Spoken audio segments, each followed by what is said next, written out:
పరమేశ్వరుని స్తుతిస్తారు.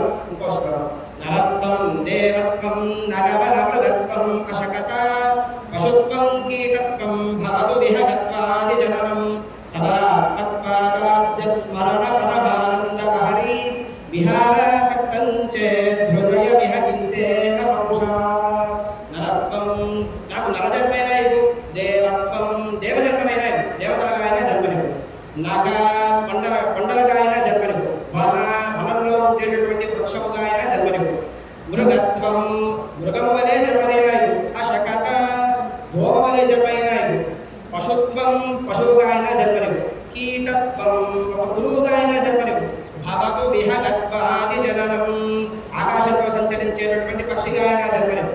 కానీ నేను ఒక్క కోరిక కోరుతున్నానయ్యా శంకర, సదా తత్పాదాబ్జ స్మరణ పరమానందలహరి, సదా నా మనస్సు నీ పాదపద్మాలయందు విహరిస్తూ పరమానంద భరితమైనటువంటి ఆనందాన్ని పొందేటటువంటి అనుగ్రహాన్ని మాత్రం నాకు సదా ఏ జన్మ ఎత్తినా ఇస్తూ ఉంటూ అని ఆయన శంకరాచార్య వారు ఆ శ్లోకంలో ఉంటారు. సదా తత్పాదాబ్జ స్మరణ పరమానందలహరి విహార